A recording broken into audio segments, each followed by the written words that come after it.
We're calling to order the March 2nd meeting of the Civic Center Advisory Committee, and I will take roll.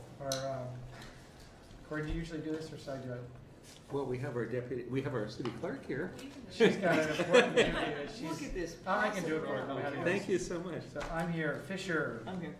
Howe. Here. Lively. Maridew. Yes. Okay, Tonelli and David are excused, and not ever council members could make it today. And Mr. Fortin is not here, but he should be here. Okay, so we will first open for public comments for any items not on the agenda. I don't see any members of the public unless they're hiding somewhere. Okay. No members of the public are here, so we're going to move on. The approval of the minutes from the 13th and the 14th. They went out to everybody. Does anybody have any comments or changes to the minutes either day? No, then I'm looking for a motion to approve. Dee Dee. Second. I'll second. And second, both. Both, Phil? Okay, all in favor? Aye. Opposed or abstaining? Okay, so those have passed. We are moving on swiftly to our regular agenda, item 4A, Civic Center Architect. Would be you guys. So you're going to make your presentation on your sub-consultants. Thank you. Thank you. Thanks for returning. Oh, we are so excited to return, so thank you for inviting us back. So we have a little bit of presentation. We thought we might do a quick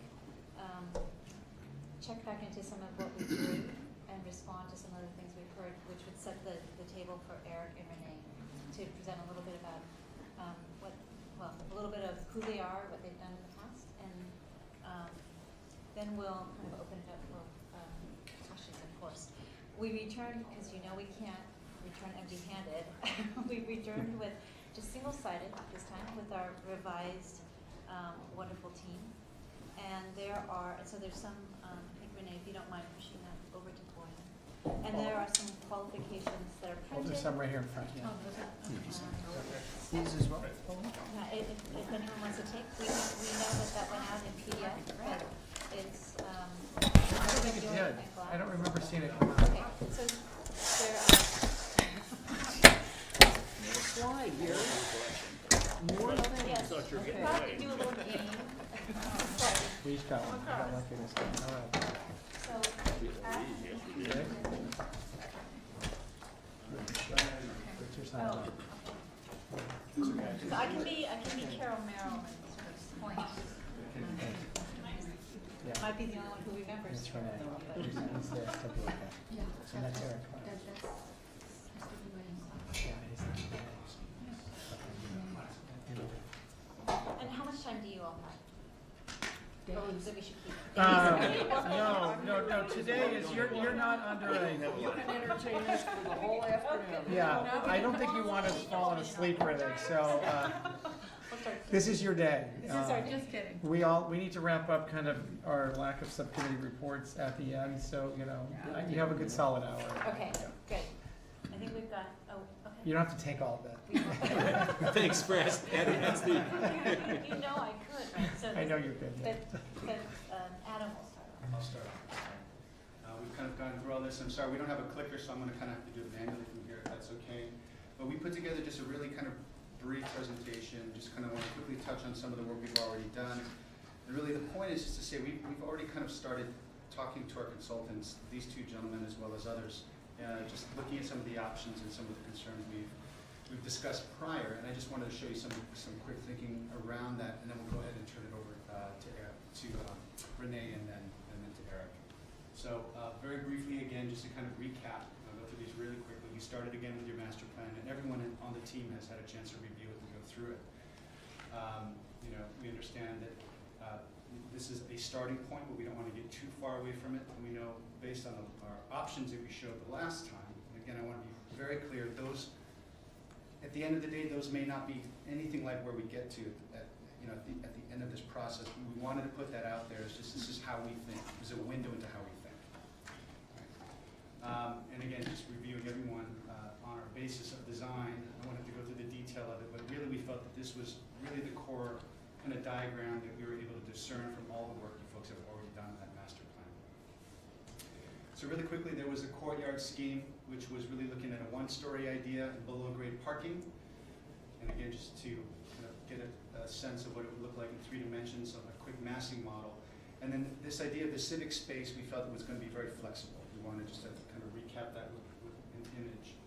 The second scheme, pathway, which was really about looking at a 2-story police station with below-grade parking, and then a civic space that might kind of open out towards Fair Oaks.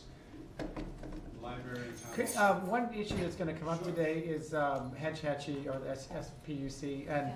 when you're talking about underground parking, it wouldn't be a bad idea to elucidate where that is, and if that conflicts with the SFPUC, because that's gonna inform a lot of what we think about. Absolutely. Each one of the schemes, when we do call it underground parking, the idea is that it would be accessed from Ashfield, the kind of. So it wouldn't interfere with the water line? No. Okay. The water line actually is located right along We believe. in this area here. Yeah, right. We know it's marked right now, That's so what we- all the underground parking, when we do talk about it, is underneath the existing building. It'd be building there anyway, so we're. So it's not under a green or anything? it's- Absolutely no, got it. because obviously if we start to build out there, it limits what we can do at above grade. So Yep. they just put it underneath the building. Okay. Right?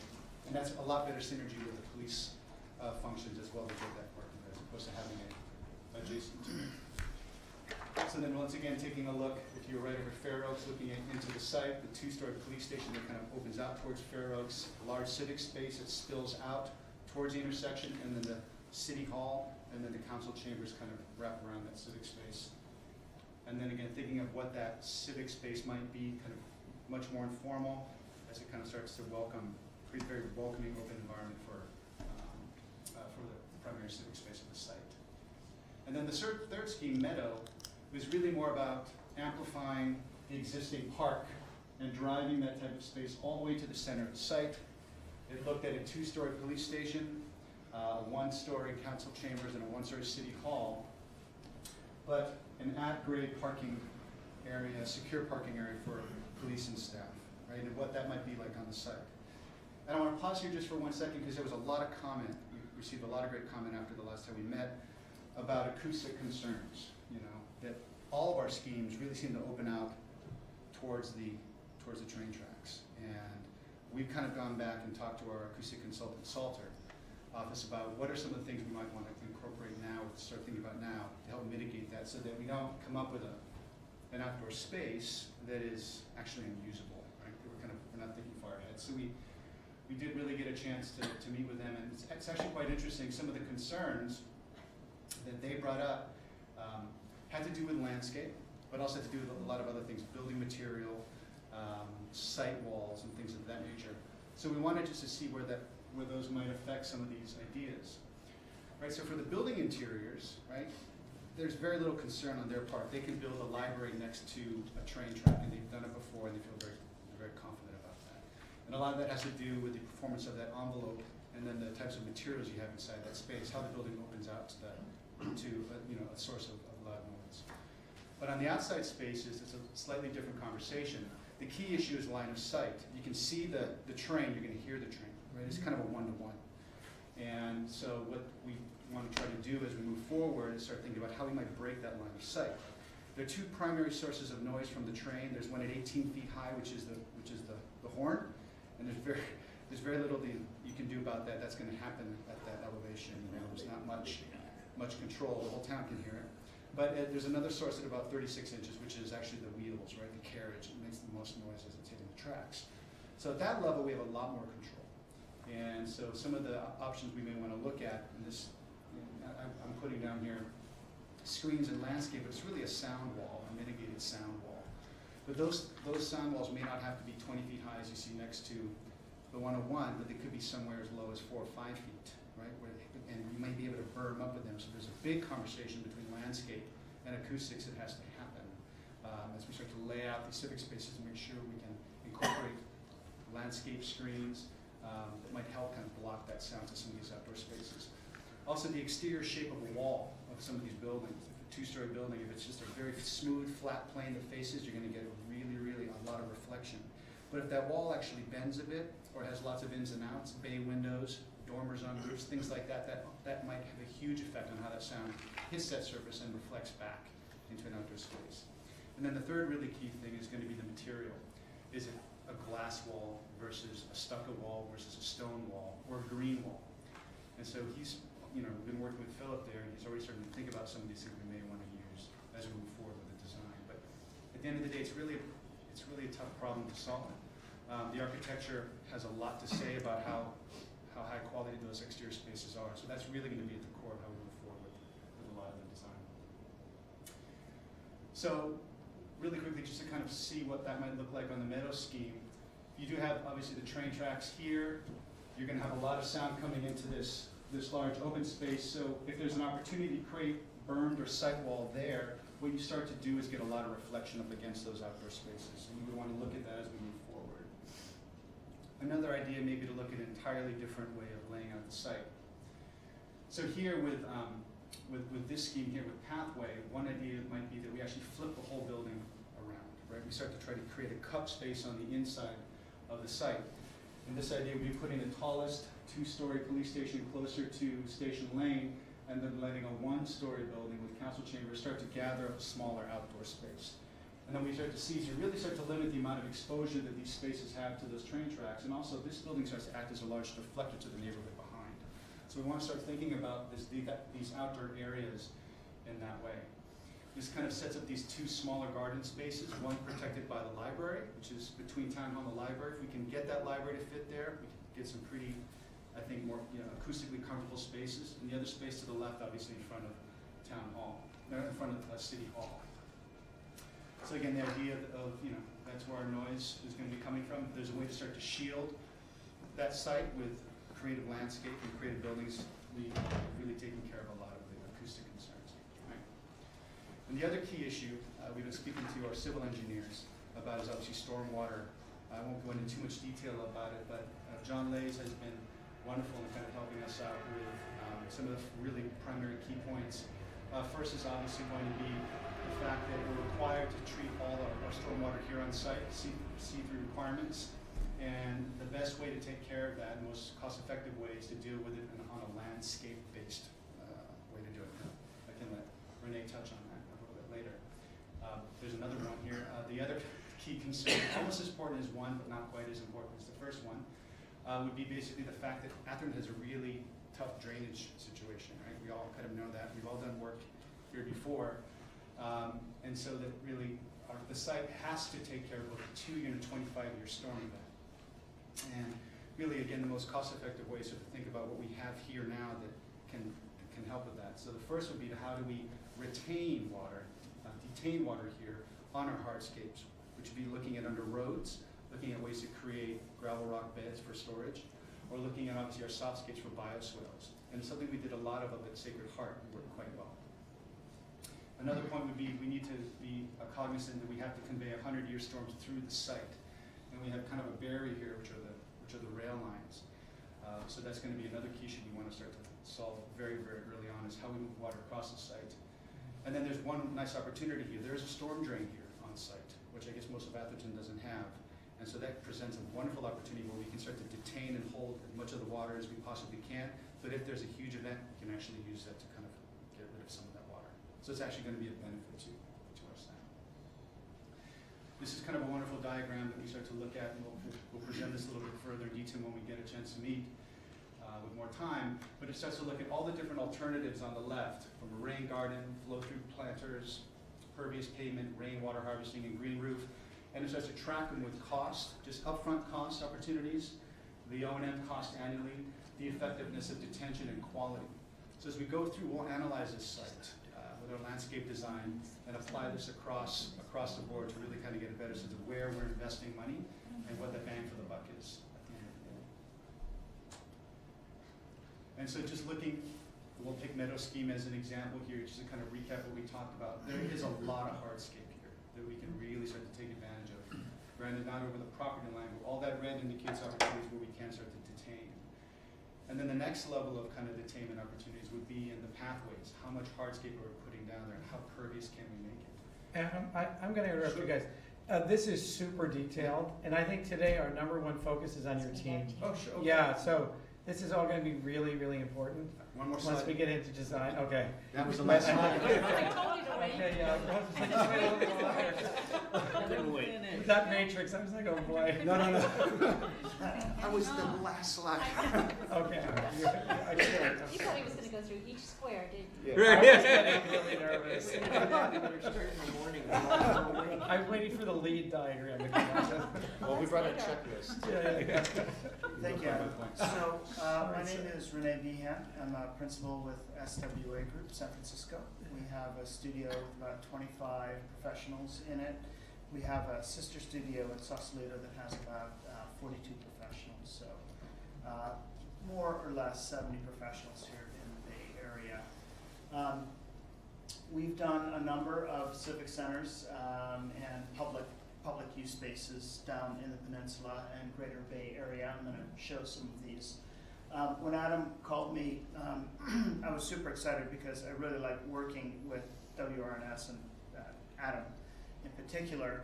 And I was happy to see that the three schemes were courtyard, pathway, and meadow, three strong landscape ideas, landscape-driven ideas. And I find that for public projects, that is what the public cares about most. Even though inside a public building and outside a building are all public domain, people really think of the landscape as their backyard, as a place where community can gather and that sort of thing. And I think in all of these projects that we'll show you, we try very much to express that there is a sense, landscape has three major components, the first is, of course, placemaking, helping identify the space and nice places for people to gather. The second is utility, how you get around the site and how the various kind of programs work. And the third is ecology, how do we leave the site in better condition than when we started. And I think what Adam started to get into is what we really focus on, which is this idea of a multimodal landscape. You can do all three of those things on one site. It can be a beautiful place to meet, you can do stormwater remediation, and it can function beautifully. So just a little bit about our company. We've been in the Bay Area for over 50 years, and we have a long lineage of projects. Foothill College in Los Altos, which I think is still the bellwether for California community projects, was ours. Obviously, I didn't do that project 50 years ago, but I have been with SWA for 25 years. I started out of college at SWA, and I've grown with the firm. More recently, the Academy of Sciences in San Francisco was one of our projects, which is pretty well recognized. And I think the thing on the Academy of Sciences that I'm so proud of is that we were brought in really as a technical consultant to help Renzo Piano. It was his idea, Green Roof, 7 Hills of San Francisco. But the thing we said is, if we're going to do this thing, and you're going to go to all this trouble, you're going to create this idea of a park within the park, let's make it authentic. Let's make it the most indigenous, native landscape in Golden Gate Park, and make it a part of the program of the facility, the Academy of Sciences. So we were able to convince them not only to kind of take the extra step to do the research and make sure that it was really authentic, but we got the Academy to actually pop the elevator up, realize that this is an exhibition just like anything else and it should be part of your program. And I think those are the kind of opportunities we really look for in every project. What is really authentic about Atherton that the citizens really care about, that you want to see expressed outside of the buildings? I was the author of Charleston Park in Mountain View, which sits at the foot of what's now the Googleplex. It was designed for SGI. And one reason I show this site is that we're very big. We've been around for a long time. We're mature. We're one of the largest landscape architecture firms in the country. I should say we have 7 offices and 230 employees nationwide.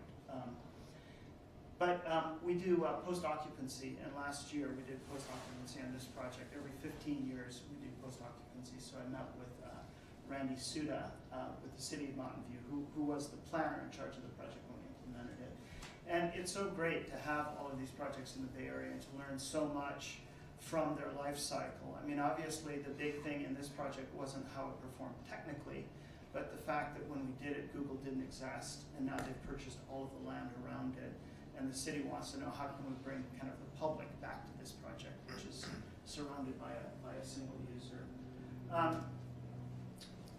An interesting thing about this project is that this was a brownfield site. There are plumes underneath this site and the Googleplex from Mount Refugio, and it's one of those examples where the environmental remediation of the site kind of led to the idea of lifting the building, creating the topography that you see in the park, and creating these smaller little terrace gardens. So I think it's a pretty good example of problem solving that resulted in a fairly poetic landscape.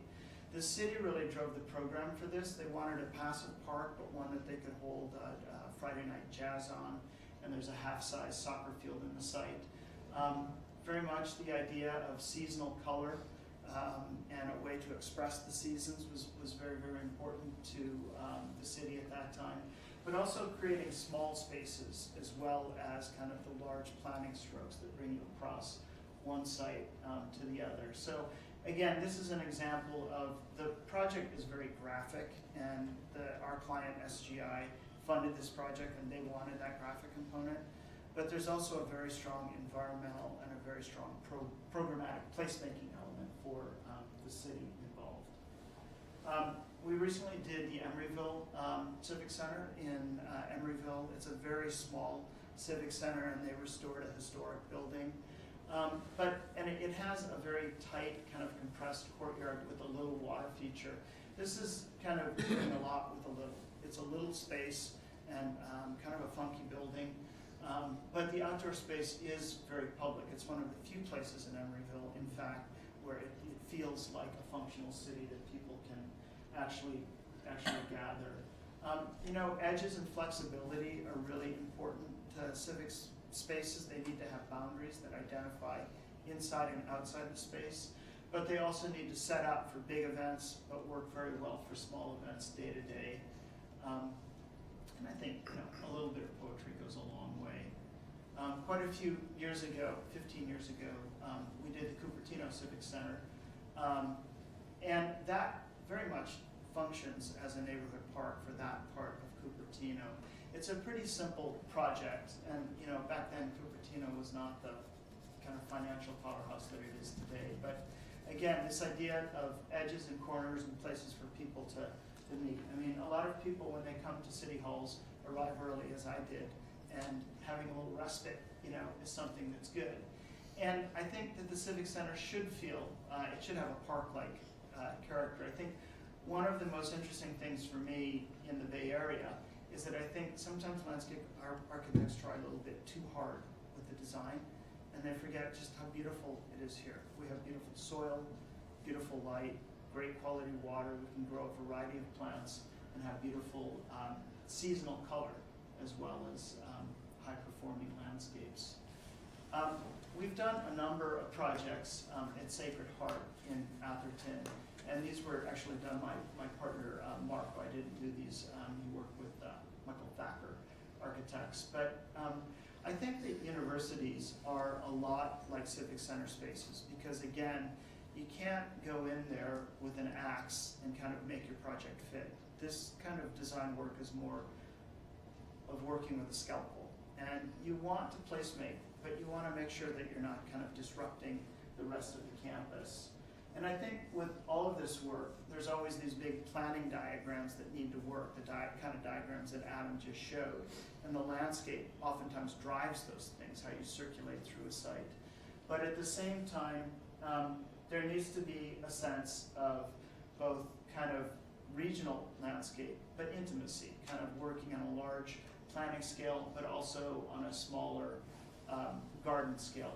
And sometimes those things are pretty simple. You need to save, a historic oak tree. It's a great opportunity for placemaking.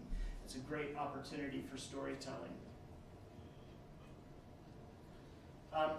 And it is possible to fit hard programs in with soft ones. What you're looking at now is the basketball court, which is running off into the stormwater detention basin. And we feel very much that that kind of stormwater remediation isn't something that has to be in the back 40. It should be integrated as a part of gardening. Some people call these rain gardens or rain harvesting, which this year, would be a stretch, but I'm sure it'll rain sometime. Anyhow, a lot of these things are very simple moves. They're really, this isn't in-your-face design. This is making a big building fit on a beautiful little campus that has its own kind of cultural and historical layer that needs to be protected and reserved. And this is, again, the storm water. These things do have utility. They obviously have a function of cleaning stormwater, but they can also be beautiful, and they can also be, I think, places where I think that the highest goal would be if people came to City Hall to learn about proper landscape resource management, right? They come here to meet their friends, do a walk around the tree, but at the same time learn about kind of the leading technology in stormwater remediation, that sort of thing. So with that, I'm going to pass it on to. That's my cue. Can we ask Renee some questions? Yeah, Yeah, sure. Renee, so which of the, I think it's, SWA is huge. You guys have done a million incredible projects, but it's only as good as who's on this project. Yes. And so which of those did you do? I authored the Charleston Park and SGI, the Academy of Sciences rooftop. It wasn't in here, but we've done a lot of work at the Menlo School. Not quite as photogenic. Most of that is hardscape. Let me go back here. And then what would you say about this site and seeing what they have designed? What does success look like to you? What does success look like to me? Well, that looks successful. They preserved a beautiful tree. They inserted, they made a very large building land on the site beautifully. They did placemaking outside. I think that you need to have an A+ in all three of those categories: placemaking, environmental stewardship, and utility. I mean, they all need to work, and they all need to work hand in hand with WRNS's architecture. I mean, when Adam was talking about the different components that make up, that you're going to need for sound mitigation, it's not one or the other. That's where design comes into play. Anyone can build an 18-foot high wall, but that's not a very positive message for your community. You can put a bunch of plants out there, but that's not going to do anything to mitigate sound. But psychologically, it does do some mitigation. So a combination of kind of three-dimensional landform, walls, plant material is probably what you're going to wind up with, working hand in hand with the architects. What will be the greatest challenge on this site for you? I don't know that yet. You never know going into it. I think that although the site looks big, it's not that big. There's a lot of parking, and for me, putting the parking underground, obviously you get a bigger space back, and that would be easy. But if you don't do the parking underground, then you still need to have a great space that comes back. I think it'll really be balancing program with having something that at the end of the day, when we walk away, we can go, yeah, this is something that we all came to see. So I don't think that the technical challenges are great here. I mean, again, you've got big, beautiful trees because you've got great soil and water and weather down here. So the hard stuff is done. So. Anybody else? Okay. Eric, thank you. Thanks. Just to answer, I'm sorry, just to answer your question about my involvement, I'm involved start to finish. There's more of me on the front end when the process is community and stakeholder driven and through design, and then I have another partner who takes over on the technical front, but I'll still be here. What did you think of their alternatives on the site plan? Of WRNS? Yeah. We noodled around with them. I like them very much. I just, the way that we work is when he sent them over, 10 minutes later, I sent some other things over, and I said, well, what if you push the building to the front and the courtyard to the back? Then you've got more space in the back, and I mean, can we go back to that? Yeah, absolutely. All three of my responses more or less did the same thing, so I'm sure there's a better way to do this, but I'm not PC. I don't know if that's the best way to do it. The thing that I thought is that all three of these have somewhat of an urban edge on this side and more of a park-like edge on this side. So what I tried to do on each of them was push the limits of that. Could this be thought of as an addressing street, and these are all front doors here, and this building sits in a park, so we take that park space and move it to the back, start to use the buildings to create more of a wall and a stronger identity. I tried to make the meadow more of a super meadow, so that, because now it's kind of balanced, right? It's kind of a meadow in a lot of hardscape on one scheme. And then, as I said, on the courtyard, I think this is more or less what I had suggested, was rather than having the courtyard in the front, have it in the back, so that there's more of a quiet, private space back there. I think the other thing to think about on this site is that city halls also need to work kind of like hospitality in a way. The spaces need to be really multimodal. I mean, this might be a great place to hold a wedding on a weekend when you can use the parking lot for something else. So maybe the parking lots need to be designed to carry other alternative programs themselves, or where does the Christmas tree go, that sort of thing. Thank you. All yours, sorry, took up And too it's much gonna time. be manual, sorry. Yeah, now you're gonna have to go through all. Oh, what is it? That's the Can we one. go back Wait, to the one? don't you- you wanna talk about it? Really exhaustively. Skip over that one for a little while. Okay. Full disclosure, I made Adam put that one in. That's usually an Adam slide. Other right? way. Definitely not, but I wanted to speak to it. It was important. That's my opinion, yeah. We worked on the Academy of Sciences also in another life, so there was some. I think you're going in the wrong direction. That was cool. You were going the right way. That's what happens when you're a Mac person. I know. So I also did the Emeryville City Center with my partner Jim Lee. Civic Center, sorry. Amen. It's nice having heard about the designs to be able to see them again. And at Sacred Heart, the buildings over there, that's the high school, right? That's a high school. Yeah. Okay, not to be confused with the work at the middle school you guys That's did. right. Okay, got it. That's right.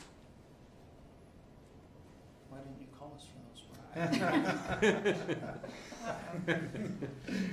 So, Glass Architects, this is our 50th year, and I haven't been there 50 years either, although I look a little bit like. When Adam and I first started talking about the project, we talked about, the police station component, which is my focus. And my focus is primarily on the inside, but we talked about, community and contextual response, those kind of integrating the public into the facility and yet separating, the secure areas of the police station from the public areas and secure parking from public parking, visitor parking. And so there's some kind of separation that is going to be beneficial to the overall campus feel by the way we place things like parking and access and secure areas. We talked about on the interior of the building how transparent the secure area is. There's going to be a very public lobby area, and really kind of beyond that, there's a secure area. It's totally secure, but it doesn't have to look like it's San Quentin in order to create that kind of secure feeling. So there's a way to integrate that and allow light through and views and vision and so on. And so the public sort of sees what partially is going on beyond the security. Daylight and views is something that is important to us and to WRNS and all the work that you see that we've both done. But it's also functional in the police station in terms of being energy efficient and good stewardship of energy and the land and our resources. Design this building as an essential services facility. So the degree to which you make a single building complicates those other components of the building, you know, in addition to the police station. The police station itself is the only component that needs to meet the Essential Services Building Act requirements, which has higher seismic requirements and engineering designs and so on. And then this is an opportunity for the town to have, you know, an enhanced ability to deal with emergencies on a community level. And so there's some provisions within not just the Essential Services Building Act for the building, but other things we can build in that provide for better operations during emergency kind of conditions. So those are some of the big picture thoughts that we had. And just to tell you a little bit about Glass Architects, we've been involved with 21 law enforcement, police law enforcement projects, 26 fire stations and justice centers, 5 of those. But fire stations and police stations are all essential services buildings, and so we're very familiar with what the functional requirements are of those kind of spaces, as well as the code-related issues. Emergency operations centers and emergency dispatch centers, we've done quite a number of each of those. Number of police stations, recently we've been doing a number of California Highway Patrol area offices, some of which have dispatch centers and some of which don't, all have radio communications requirements. Most recently, we completed the Central Marin, which it's now called, used to be called Twin Cities Police Station Headquarters, which is the building in this image. That's located in Larkspur. And I've got quite a few images of this particular building just to illustrate some of the programmatic components that you've already been thinking about for your police station, and to show you how we address those issues on a somewhat similar project, at least programmatically. This building sits next to a creek in City Park, and we did creek restoration as part of the project. It was a former landfill, so we dealt with issues of remediation, stormwater management, all the things that you've been hearing about. We also address with this project, also as you can see, there's a fairly extensive photovoltaic array that's included in this project. But you know, from the outside you can see a lot of windows, you can see cupolas that allow daylight into the center of the building, so that functionally that building can operate in a way that enhances the experience of the people who work there, as well as saving energy in terms of the lighting and so on that's needed to simply move around inside the building. This building is a LEED Platinum certified building. So one of the things we talk about is there's a secure parking area, and in this case the secure parking area is in an area that's separated from tennis courts by a bioswale and a detention area. And in this case we have a secure fence, a non-climb fence, automatic gates and so on. So this is a 2-story building. The parking is all at grade, which may or may not be the case here. But the 2-story building component has some relevancy. This building does have a detention area in it, which I'm kind of going to gloss over. I'm not going to show you all the stuff about that goes attention because we don't have that in this building. This is a building sally port, but the other two doors are areas that are programmatic for your police station. And that is bicycle storage, found bicycle storage, and an area for vehicle processing as evidence. So a place for stolen or vehicles that have been involved in one aspect or another that need to be reviewed or taken apart and look for property and evidence. But one of the key interaction is what does people see when they walk in the doors of the police station. So a warm, friendly atmosphere, an idea of exactly where to go. So when you walk in the door, you see there's a counter, you see that it's accessible. You can look in and see people behind there immediately as you walk in. It's a two-story space and lots of natural light filters into this space. On the right is just a slightly different view of the lobby, but one of the things about that lobby is we've provided a place for display for the former police chief had an extensive collection of ceramic figurines. And there's awards in there, and there's other public information things that go along in there, as well as pamphlets and how do you inform the people and the public and allow them to self-serve some information. So there's a variety of ways of doing that, but all programmatically. It helps to engage the public as soon as they walk in the door. On the left is a soft interview room. This is a very soft interview room. We have several interview rooms here, plus in the detention area. So it's an example of a family-style interview space.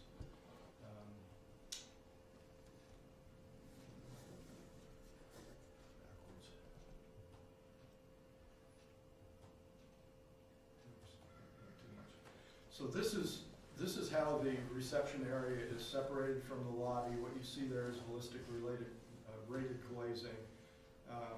The way that the transfer of sound through that works is that there is a channel in the frame that the glass tucks into, but there's an opening around that allows for, on either side of each of those three panes of windows, it's like a full height speaking port. And the way that acoustically the sound transfers through there is much more natural and friendly, and from a user public point of view, it's more comfortable than a speaker port that's got ballistic rated port material. So our idea was to open it up, let the public see in, and create a secure environment. And just how secure that particular element wants to be varies from locale to locale and department to department. Most are going to this kind of level, but I mentioned some California Highway Patrol facilities we're working on currently. They've taken a slightly different approach by having non-ballistic rated glazing, for instance, on 2 panels, and then a lower height glass panel that prevents someone from easily being able to come over the counter, but yet is still open above. That's what we're going to try first in a project we're doing in Chico, but we've designed it for the ability to add ballistic rated glazing in the future. All of the walls already have the ballistic resistance built into them, so it's something that we need to talk about and find out what it is that is desired here for this project. Keep going on.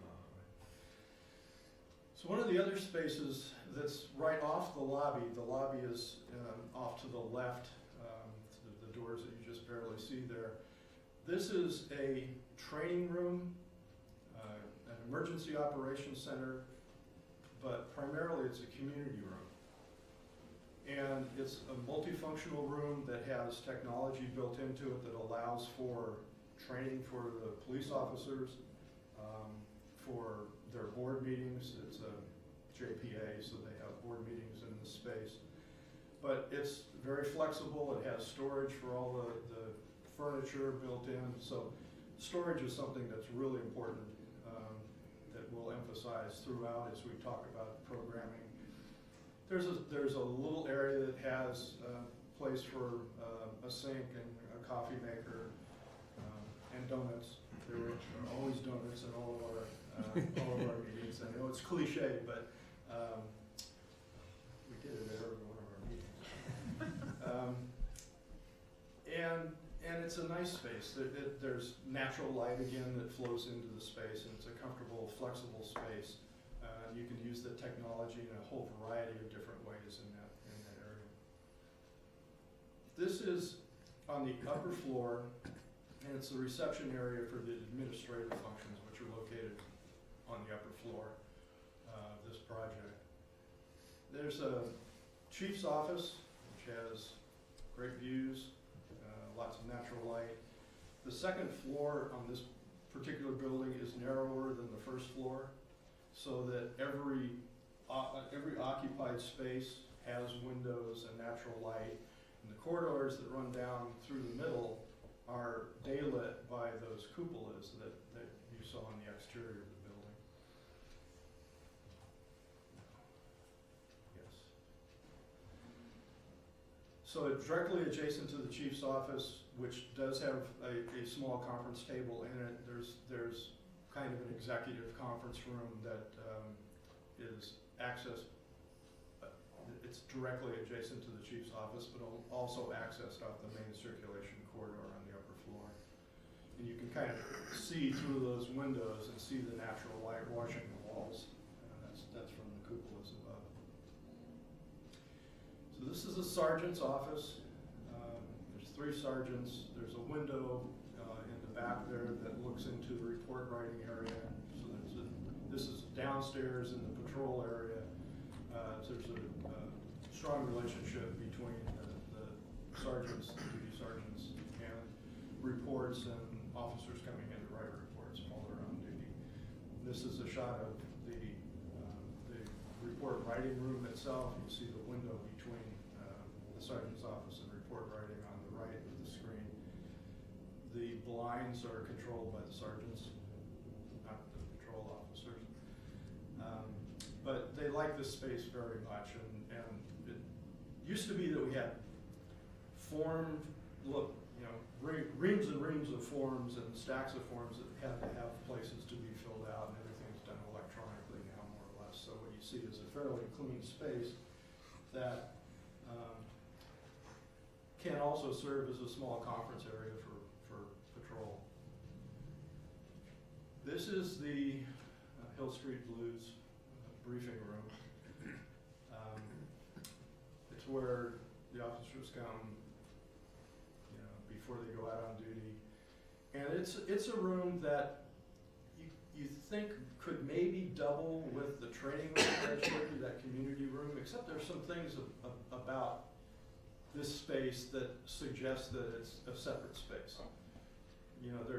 There's a lot of things on the wall. You'll see clipboards with information sheets about what's going on currently, and this is a place where the patrol officers are briefed before they go out. What are we going to do today? What are today's challenges and goals?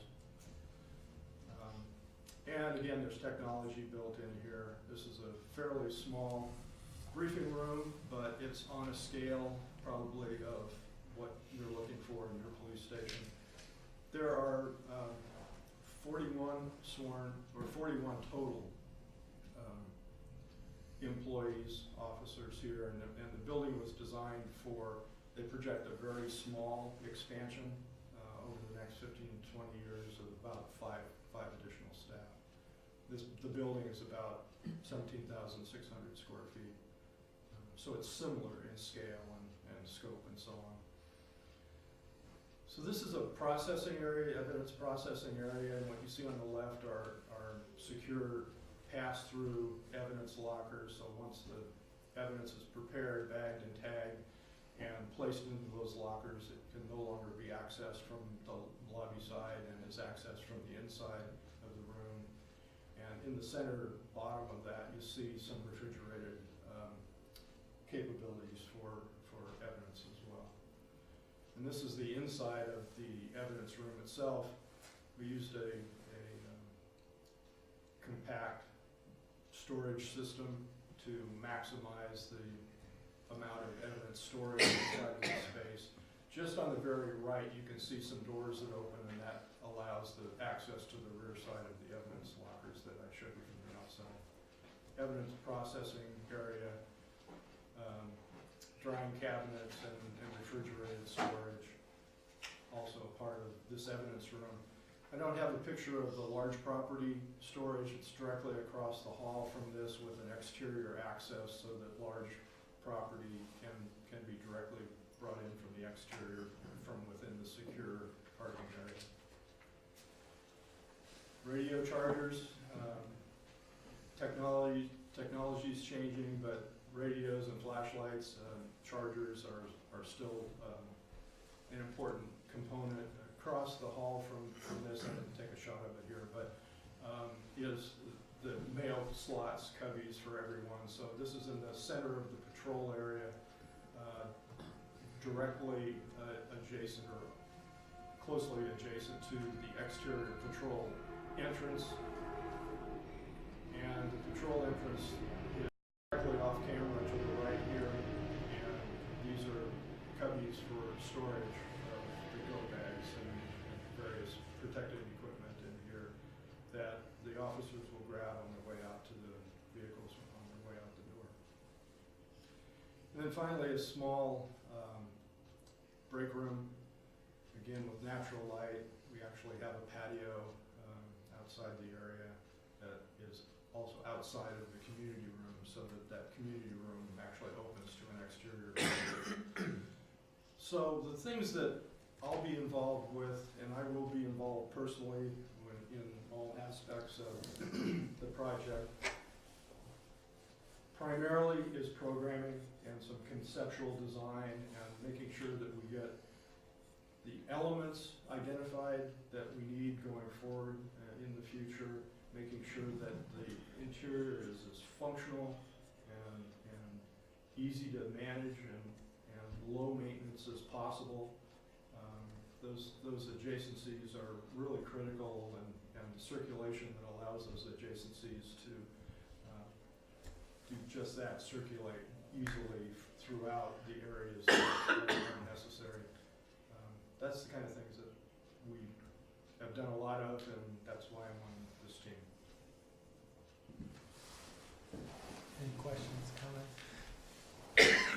I think you just addressed the issue that I had is that, so what's the working relationship? It seems, looking through your material, that a lot of the projects that you've done are sort of soup to nuts. You've done not just interiors, but complete. Sure. And in this case, you'll be taking very much a subordinate role, and I wondered how that fits with your normal practice, and whether you have concerns about that kind of working relationship. No, I don't have any concerns about it at all. Really what I'm being asked to do for this team is participate in much the same way I do with my own office team. I am very involved in all of our projects early on in the programming. I do all of the programming, or most of the programming for our firm, and so that's kind of a special area of expertise. And it's true that we often, most often, do the entire building ourselves. But the opportunity to join WRNS was an interesting opportunity for me, and it fits well with what my skills are and my experience, what I can bring to the team, and help the entire team make sure that this is a successful project for everyone involved. You alluded to the size of the department that this particular example is, Eric. Can you tell us what are the other ones that are typical that you would say are similar to Atherton, plus or minus 20%? Hillsburg Police Station is similar in size and scale and scope. It's a little more urban station. Sausalito is also similar in scale, slightly smaller, and quite urban. Being from Sonoma County, we've done a lot of projects that are both urban and suburban. Other police stations that are less urban, Tiburon is a smaller station, but that's another similar station. There's two types of California Highway Patrol offices, one with dispatch and one without. And while they have other components that doesn't look like are programmed here, such as fuel storage and dispensing and the like, an auto service shop. But if you take those components away, the area offices that have that are without a dispatch center, because the dispatch centers tend to be quite large in the CHP area offices, those offices without dispatch are very similar in size to your program, and contain a lot of exactly the same components and the same relationships and the same concerns about everything, flow and details about evidence lockers and so on. It's literally nearly a clone of your program. They don't have detention in the area offices. They do have an interview room. They have a couple of interview rooms that they bring in for. There's one for intox, detox. There's also another area that can be used for detainees as well as other members of the public. It's maybe slightly larger in terms of the scale of the way we store the materials, like the go bags that I was talking about in those cubbies. It's a little bit larger there. They have a physical means of arrest room that's a training, kind of a training room. We actually have a smaller version of that in the Twin Cities Police, their Central Marin also. So those are some examples of programmatically projects that are quite similar to yours. Well, I have kind of a wild question that we haven't talked about, so I'm going to go with it. Do you have any experience in a small EMT station? Added on. George knows about. Well, EMTs are involved in all of our fire station projects. So in terms of some facilities related to EMT supplies and equipment and so on, there's 26 examples of how we've done that. Also, in some of the fire stations, we've included an office for sheriffs or police as in that neighborhood. There's a place for them to stop in and get some work done, make some phone calls without having to go back to the station. So that's somewhat similar as well. We talked about having a treatment room in one of the fire stations that's under construction currently. It got eliminated from the program, but there was an initial thought of well, sometimes people show up at the fire station and they're bleeding, or they have some kind of an issue that needs treatment. And so the thought was to have a room that you could do that, maybe provide immunization for some of the citizens. So we programmed it, we thought it all out, we thought about the relationships and so on. At the end of the day, it got cut from the program, so it's not included. But it's another example of, I think, the kind of thing that you're talking about. One thing that's come up through this is, even while Atherton is one of the richest towns in the country, many of our donors got that way because they're very careful with their money. And so one part of our bailiwick that's buried deep in several documents that hopefully you've seen, but if you didn't see, I'm gonna call it out, particularly because Dee Dee's sitting right next to me, so help me if I don't.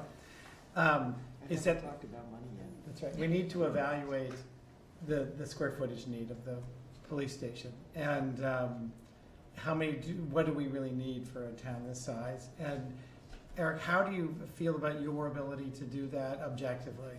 Because, you're gonna have pressure from all sides, right? Right, Yeah. right. We get that all the time, somebody wants something, somebody has a different idea. One of the things that is so about us is we're very good listeners and we're very open conversationally, and we have a very good track record of creating consensus and finding a way to please all interested parties in the project scope and design too. So I'm not exactly getting to what I think you're asking. Well, just that there's a spread of probably, from, is it 9,000 feet or is it 17,000 feet? We put 14 and the program is a compromise, so everybody would feel like it's gonna be reasonable. But, there was we did a peer review and it looked more like 9,000 to 10,000 feet, but then how can you possibly do it? And how do you work through that in a way that's rational, listens to everybody, shares uses that can be shared but doesn't share the, do you feel like you can do that? Because that's gonna take someone with some pretty strong backbone. Yes, I can do that. Okay. And have.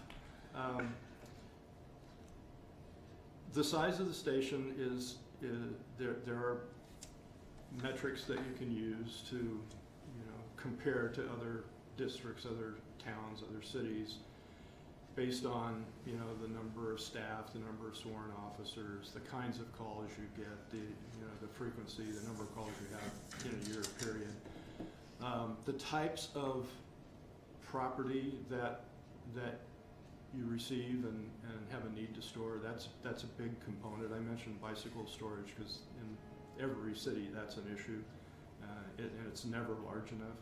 But the thing is, if you have a space, you'll fill it, and if you filled it and you need more space, then you'll go through and you'll get rid of some of that.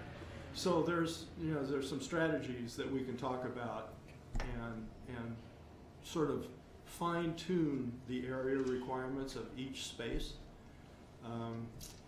A lot of spaces in a police station are more single function than others, but there's some opportunities for multiple use of a single area that could be used for a second function.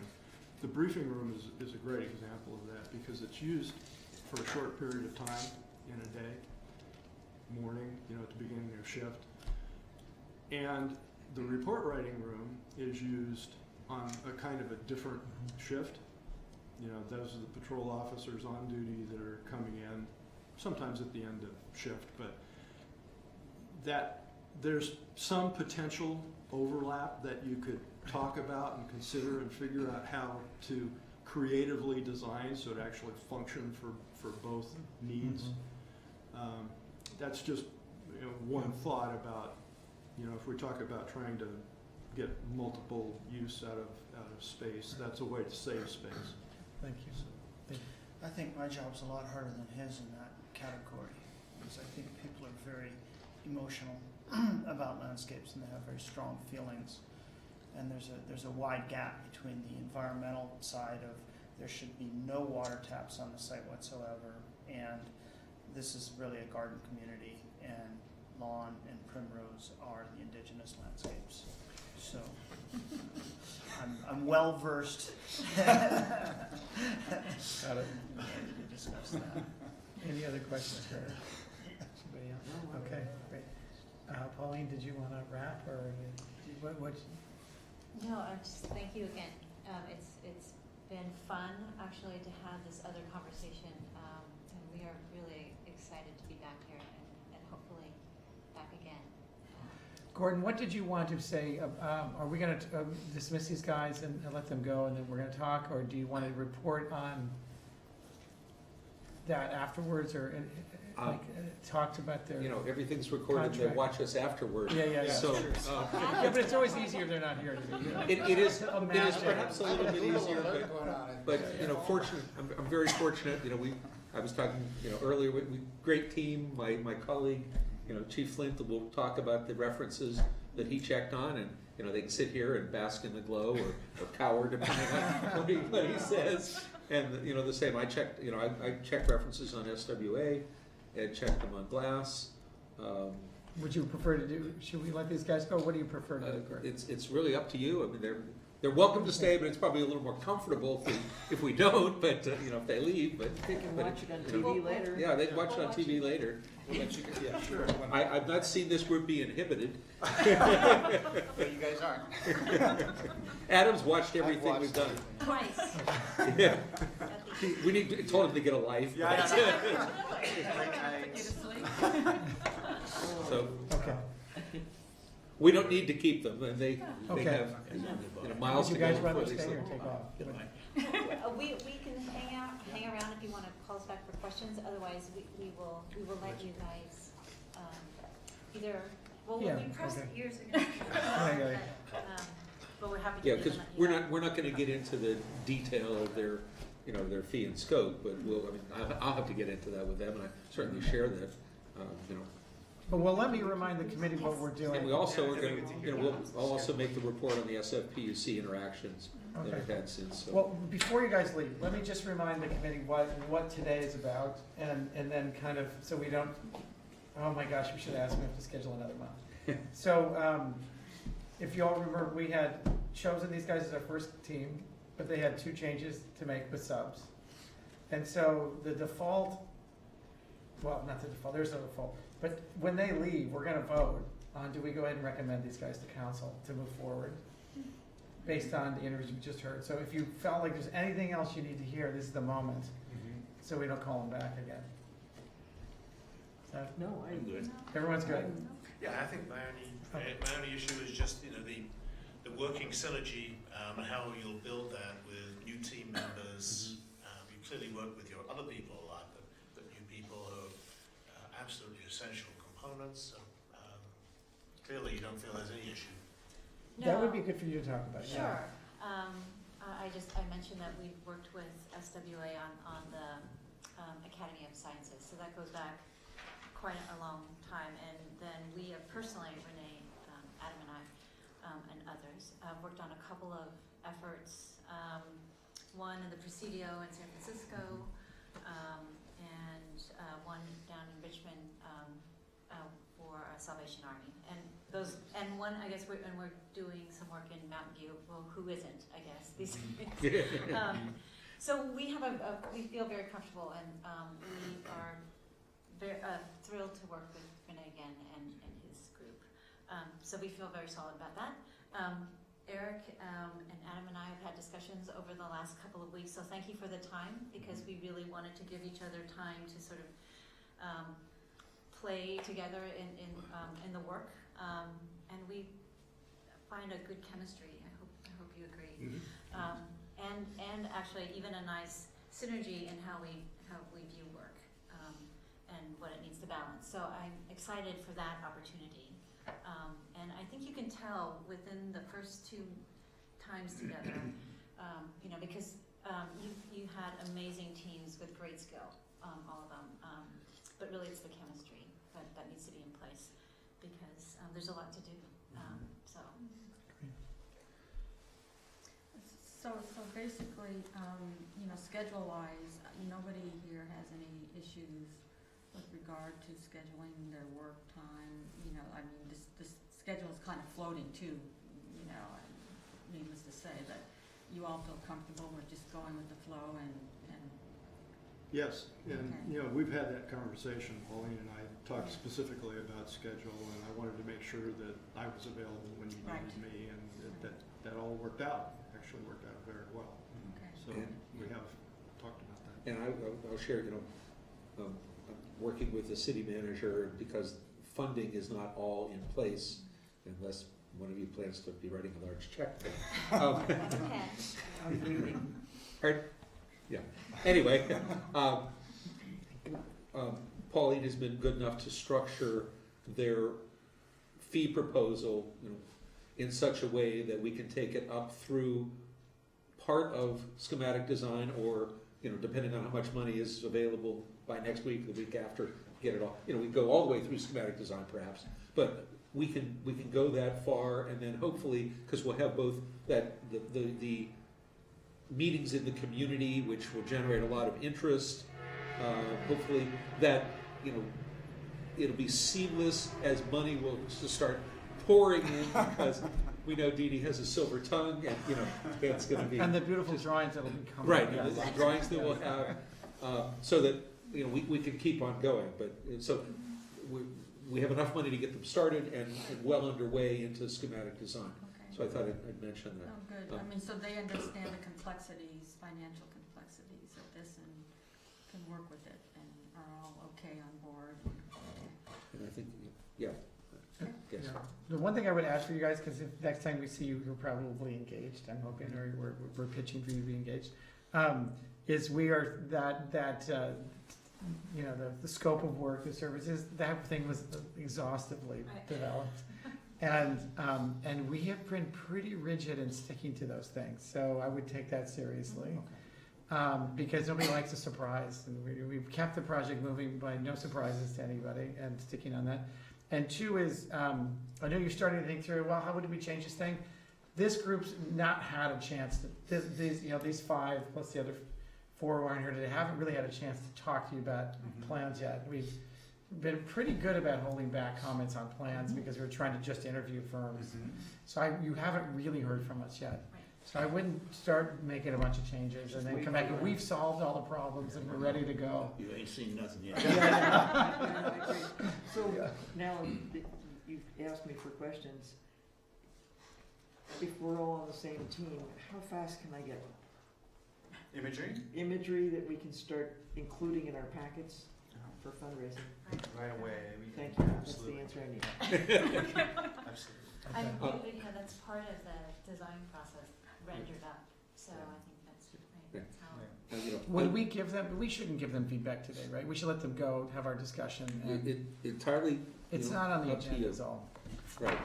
And then, And everybody's I- good here. you know- and there's four people who are missing who would Right. want to be here for that, and then it's hard to catch them up. Correct. Okay. Yeah, yeah, so, all right. Thank you, guys. Thank you so much. Thank you very much. Thank you for Yep, coming. good to see you again. Thanks. I hope we didn't say anything too harsh on all the videos that you posted. Well, there was a comment about my Excel skills, which I've been working on. They've gotten better, I was. Number 3 class. Yeah, right. Okay. Nice to meet you. Very nice to No. meet you. Do what you do well. Stick with what you do well. Oh, yeah, oh, that's what you do, yeah. Renee, sorry. Renee, thank you. Renee, good to see you. Yeah, thank you. Thank you. Take care. Thank you so much. All right, thanks for coming. You become a familiar face. We're ready. Yeah, absolutely. Good to see you again. Oh, thank you, Pauline, so, yeah. Thank you. Good to see you again. Good to see you. Good to see you, Oh, Paul. no, I'm supposed to leave. Sorry.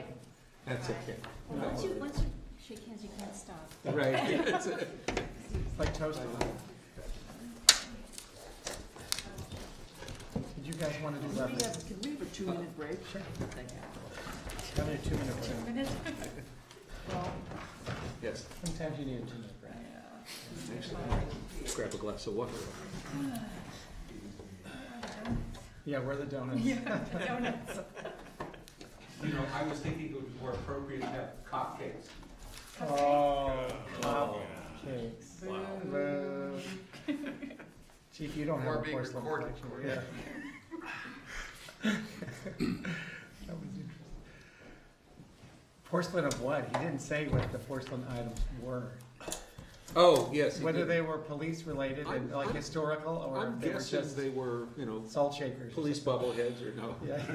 I have no idea, but Yeah. verified our chief doesn't have any, so. Yeah, right. Okay. we don't need an extra room for trinkets. You have some interesting things in your office, but very few. Some Yeah, but places, you know, they're- they display firearms or, Yeah, yeah, but his idea, like pamphlets and stuff, makes all the sense in the Yeah, the world. pamphlets are okay. Protecting your house and how to keep your dog from getting lost. although I was thinking, not that I saw it in that or anywhere else, but I'm sure there are places where I've gone where now you get a screen and a keyboard. And everything you want is there, and, you know, you want it printed, you hit print. Yeah. Not a bad idea. How many, when we do the morning, Hill Street Blues Briefing. briefing, how many are there? Are there like 4 or 5 or? Well, yeah, actually more than that, because usually the offgoing shift lying around for They that. overlap. So we have some communication with folks, but obviously the day shift during the week is you know, those are the ones that are well attended, because there's folks that don't work the weekend, like our school resource officer and our detectives. They're on call though, so. Oh, got it. And we have some high-profile events that occur in town. Yeah, So we we'll do. often have outside agencies. Yeah, we've had, just since I've been here, we've had multiple high-profile events where we didn't have a place to kind of get together to talk about what it is we're getting ready to do.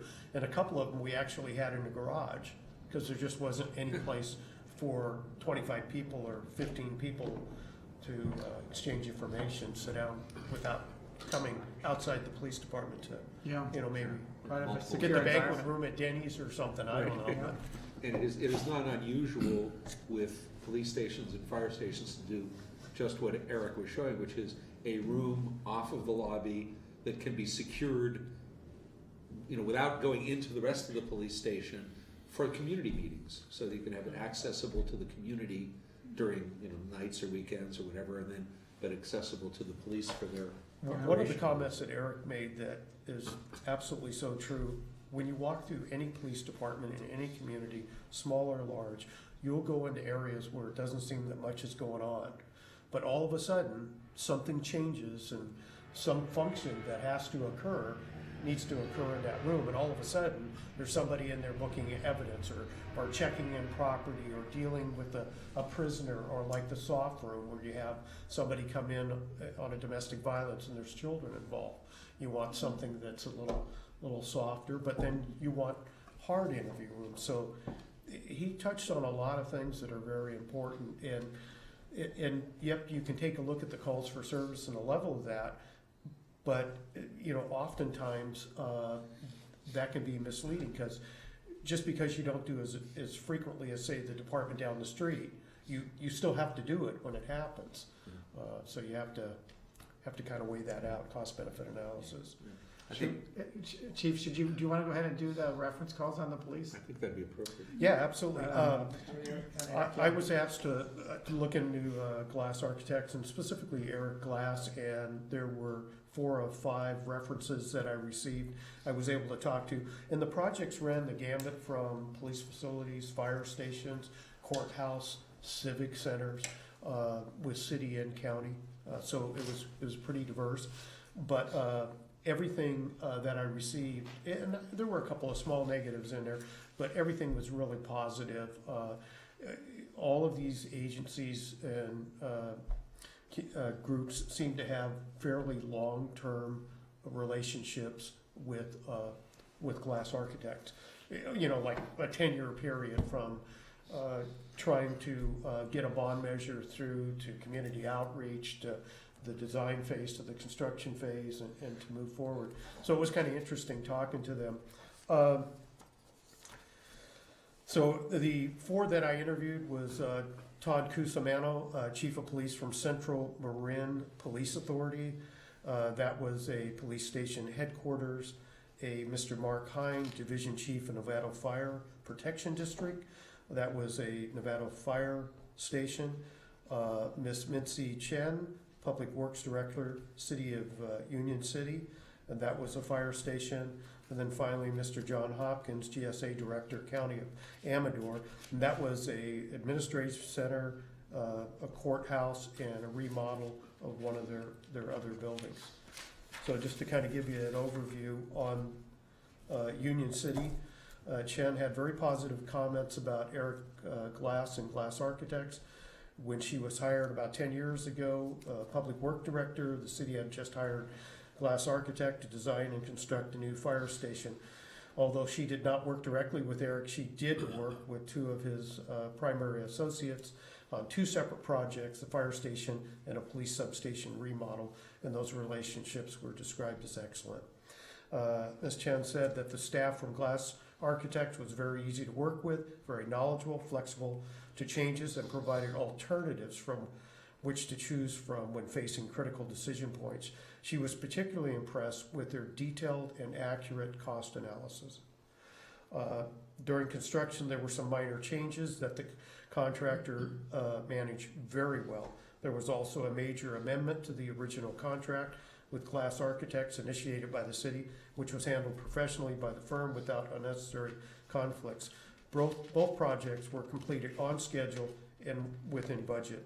Overall, the city was very pleased with both designs, which were carefully thought out in design phase.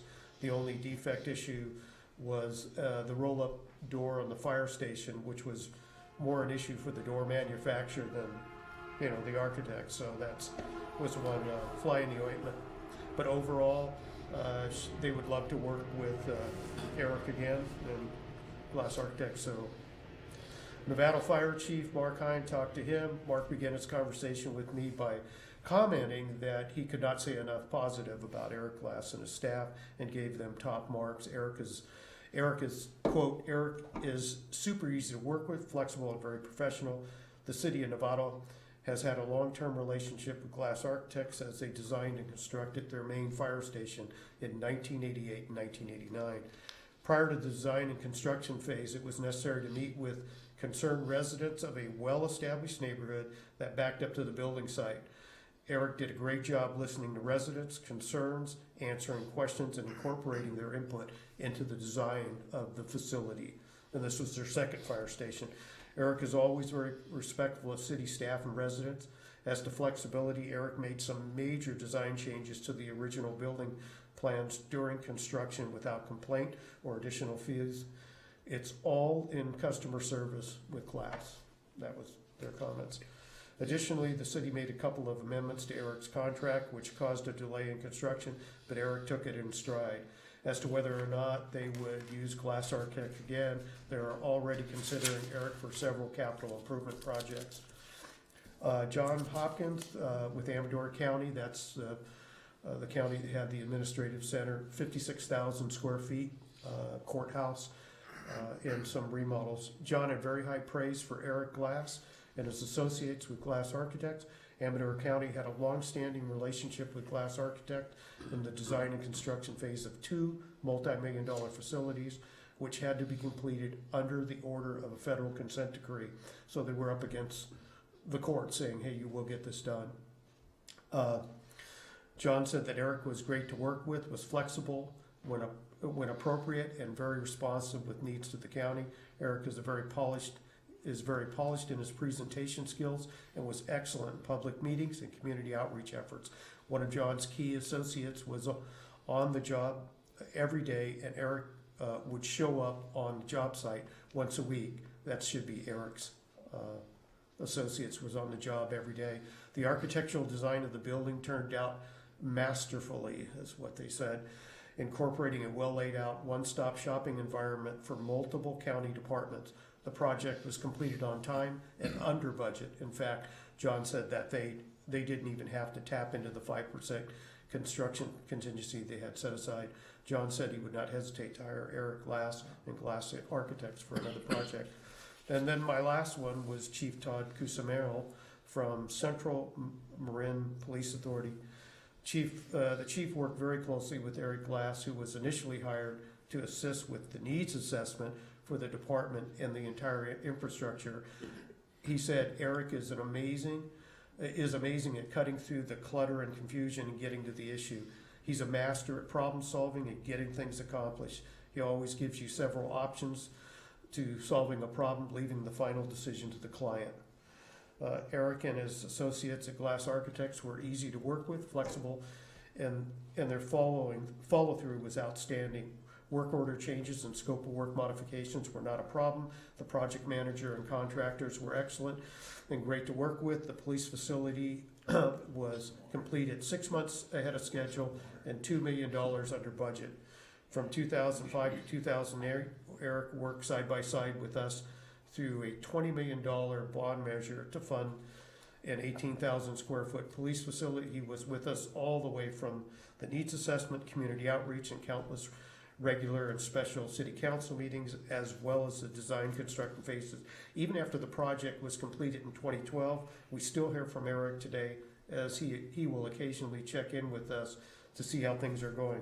I've worked with several other architect firms on various projects in my career that were not as good as Glass Architects. They're expensive, but you get your money's worth. So that was kind of a quick Too bad they overview. didn't like him. Yeah, I wondered, I just from what they were saying on the phone, and there were so many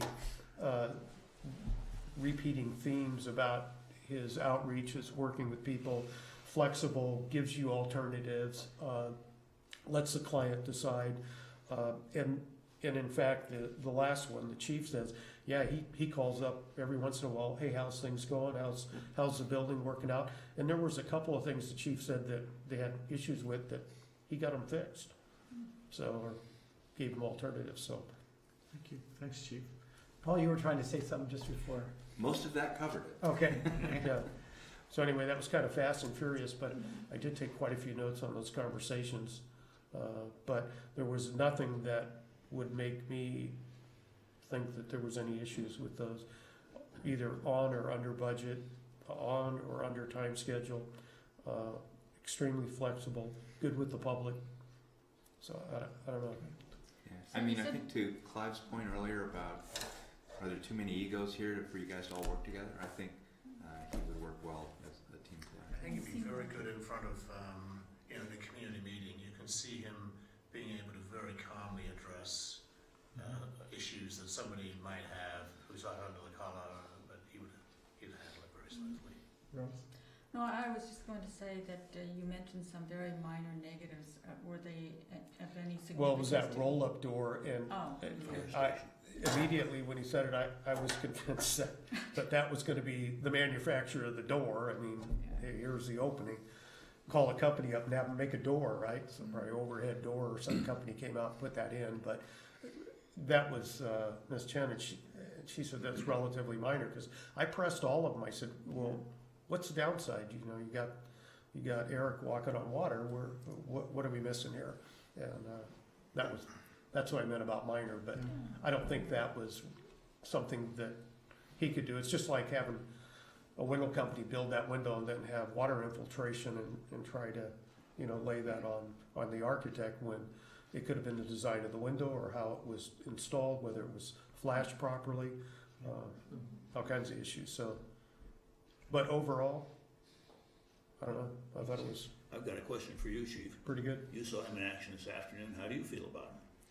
Well, I think what you saw is kind of with the description I got from the references: cool, calm, and collective, gives you alternatives, doesn't get excited, easy to work with. He clearly knows his business, and that was one of the things that came through with all of the references, is that, hey, this guy knows what he's doing. If you hire him, you're going to get what you pay for. Gordon, do you want to tell us about SWA? Sure, let me finish with Glass. I had him work on 2 projects with me, and I'm only sorry that I didn't think about adding him to the list of architects that we initially solicited, the 45 or so firms.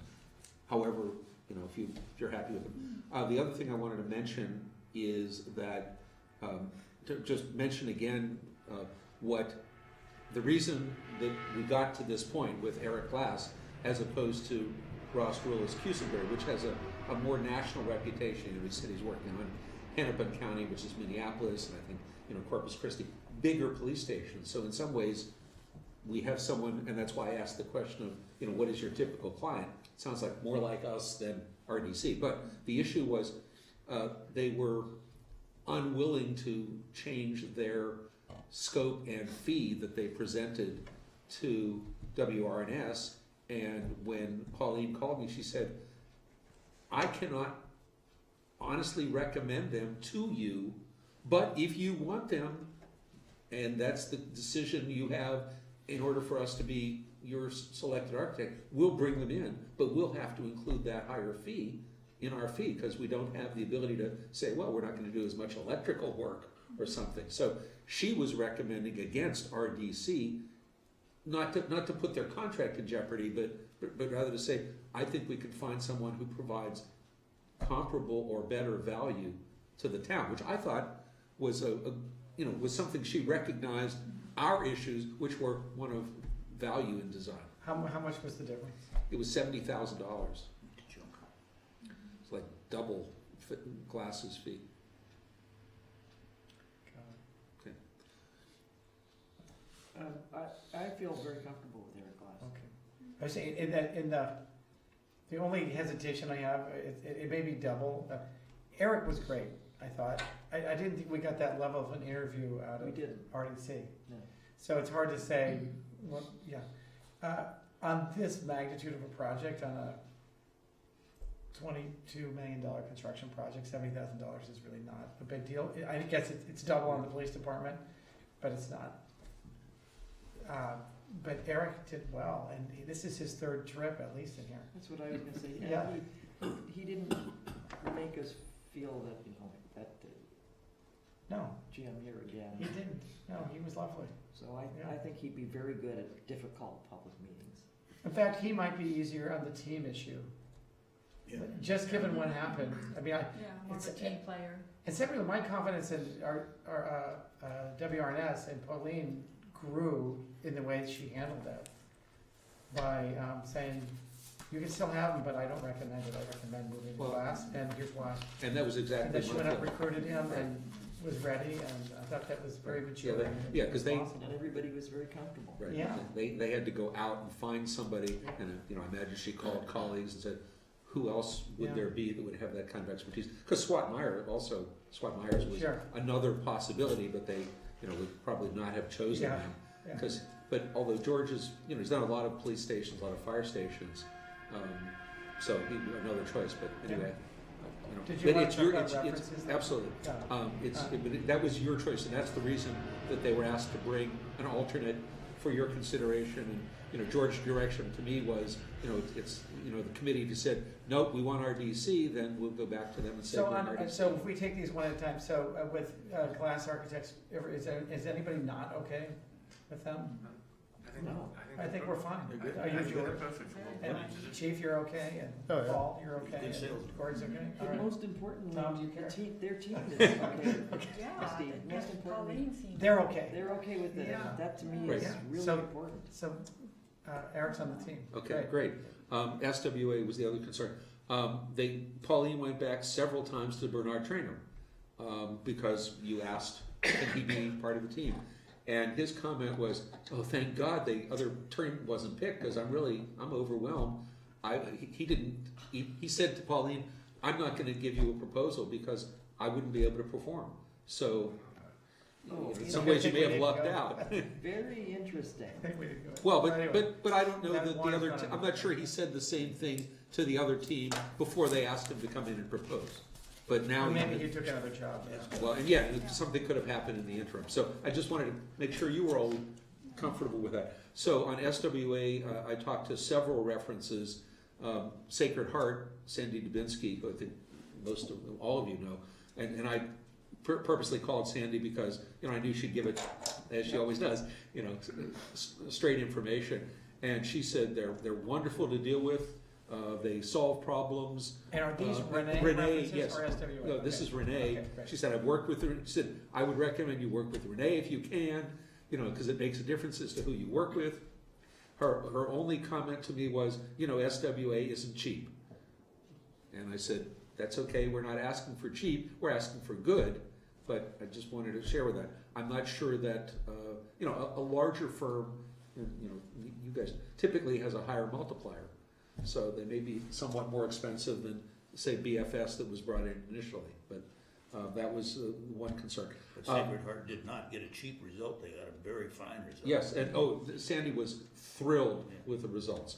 The second reference was Ms. Von Bork, who's the assistant city manager, but a design professional with the city of Fremont, and they've been working with SWA as one of a team of consultants on their civic center master plan.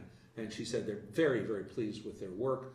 They come in, they are creative, they are problem solvers, they're attentive, they're good listeners, and they're getting great results out of them. But they have not done the design itself yet. So those were the only two I was able to get, because I got those fairly late in the process. Most of the interaction has been with the police issue, because that was really the major one that came back from you folks. So SWA was sort of a late entry into their team, but the other point I'd make is they have worked with SWA before on a number of projects. I did talk to somebody at the Presidio who gave me just a little bit of information and said, yes, they're on the team, but they're just kind of getting started. But they seem to be bringing some energy to the process. What sort of projects at the Presidio? It's a kind of a building they call the Bridge. It's I think I know that building. Yeah, it's going to be a centre. They're converting an existing building into a centre where you can find out the history of the Presidio. Okay. Yeah. Makes sense. The only downside is that on their reference sheet, or not the reference sheet, their client list, they listed the client as the city and county of San Francisco. I talked to the chief architect for San Francisco, and he said, no, they're not, that's really a federal project, that's the Presidio, they're not. However, on the other projects that SWA has done with us, they're great. So I got a non-solicited reference, which I always like to get, rather than just the names that they give. So that was good also. Paul, you have anything to say about SWA? No. My experience is they're very competent. Do we know that Renee is the guy? I mean, Sandy said that. Is there Yes, it's. He said he was gonna be. No, I mean. Yes. Sandy said Renee must have worked on at least one project there, because she mentioned his name. Okay. Does anybody have No, misgivings? I thought he was excellent. Yeah, good I presenter. have no Yeah. complaints. Okay. The landscaping that he showed was heavy on hardscape, Yeah. whereas Bernard Trainer was heavy on beautiful use of plants. But, Yeah. we don't have them. So Okay. We'll have a combination. Okay. So we're And okay throughout- with and- SWA. And throughout all of this, Pauline, this is what, the fourth or fifth time she's been back here. The same enthusiasm each time of, anybody would be happy to have Atherton as a client. Now, maybe she's laying it on a little thick, but, I think they really want to bring a top quality team here, because I think they think that not only might it have some spillover effects for, other projects in Atherton, but that Atherton, with our name and reputation, has some benefit, throughout the Bay Area and beyond. She's also shown that she has the ability to reconfigure the team if something happened. That she can do that. Right. So. By the way, one other point on that, on the interface, integral, electrical, mechanical, she said, we'll bring the people that you want, but we're very comfortable with the team that you have. And when I talked to Rick, because we rode up to SFPUC meeting together, and he said, I'm perfectly comfortable with them keeping the team as they had proposed. It's their team then, it's not us Right. kind of imposing. It's kind of a message we all need to hear. It's their team. Yeah. So on this one, I think we're to the point where we've approved ourselves. Are we gonna say we're gonna go ahead and recommend it to council? Sure. Okay. Yes. And then staff, Gordon, you're gonna write that. I'll write that up, and What's then the schedule look like, and does it need to be a subcommittee to review it, or does it come back here in a month? the next part is to negotiate their scope and fee, which will be Paul and I doing that in concert with the city attorney and bringing that to council hopefully on the 17th. So it's going to be On bit of a, Due on the council meeting's on the 18th. staff 18th, I'm report sorry, excuse me. Due on the 11th. Right, so it's gonna be Next week. next week, Wednesday. right. And And so do we,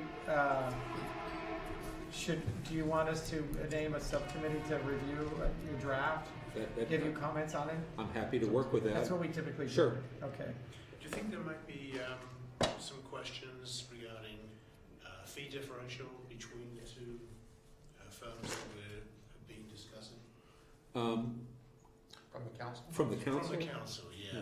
Yeah. That might sway it. You know, if one firm is substantially less expensive, is that I- gonna I become can, a discussion? I can tell you that, I haven't shared that with you, because, you know, it's my role, but, you know, I don't mind sharing information.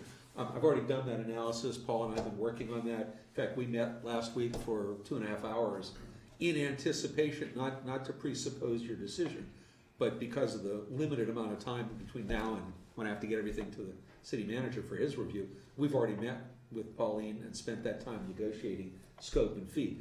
Actually, their fee is comparable to the others, and it's within, it's almost the same as HED for the base work.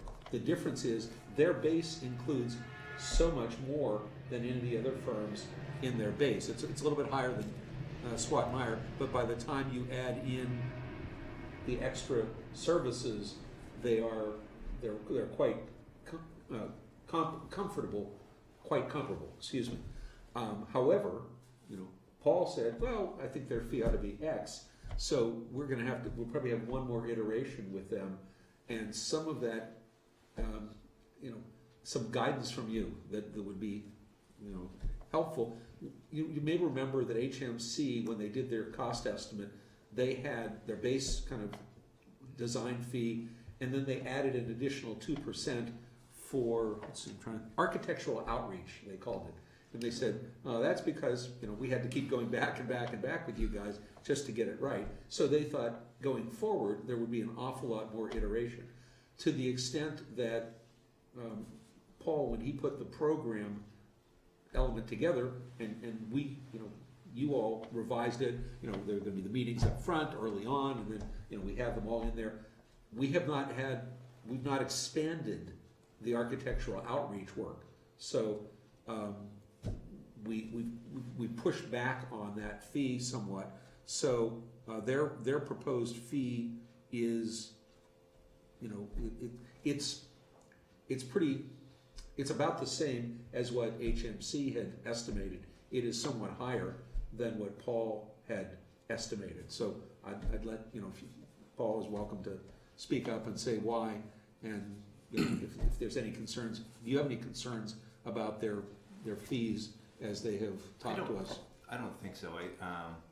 One of the things that Pauline had said in one of our previous meetings that had clicked with me, and when I called her on it, she said, no, that's usually part of our basic services. We've included all of those things. And I said, well, those were extra services that we wanted a separate fee for, and yet they rolled it into their base fee. So when you start pulling back what we exclusively asked for separate fees for, then their fees start to balance. They're actually 10% below the estimate. So they won't separate them overall. out, or? No, they have separated them out, but what she's saying is, you know, we haven't gone back to focus more on that, because right now we're only going to be able to negotiate the master plan, conceptual and schematic design. They have larger fees in there for the extra stuff, the garage, the site amenities, things like that. That's going to have to happen afterward.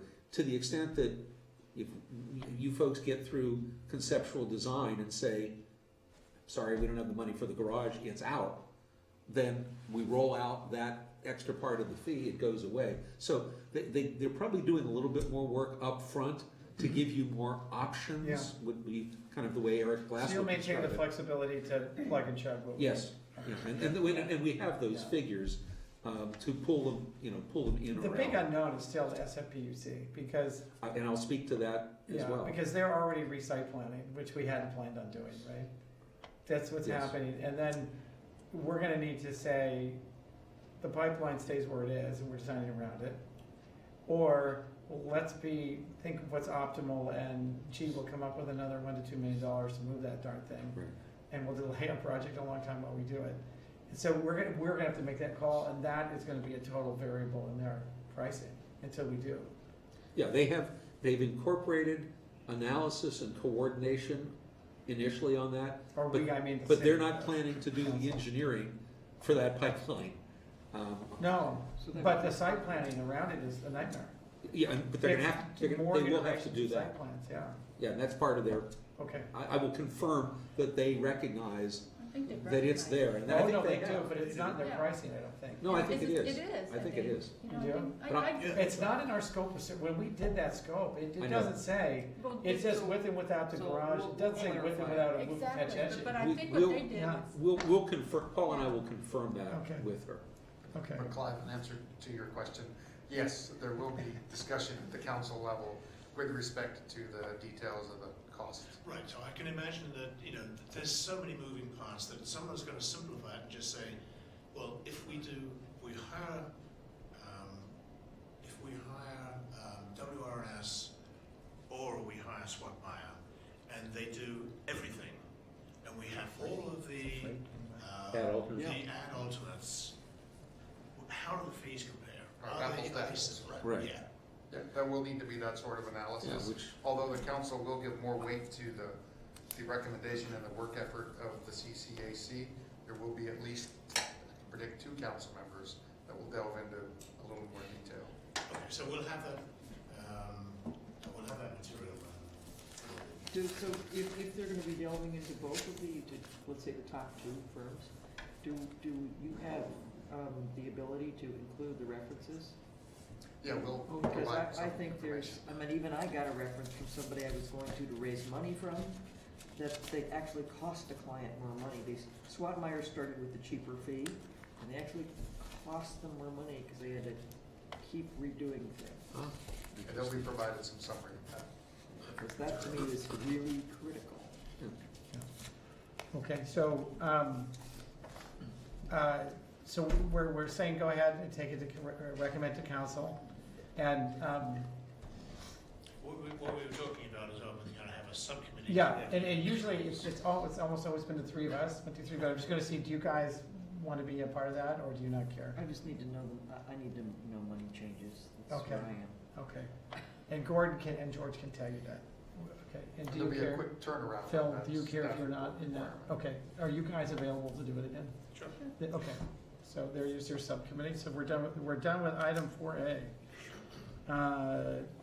Subcommittee reports, does any subcommittee have anything to report? Library, outreach, budget, project management? Project, so you heard Eric, it feels confident he can test the square footage.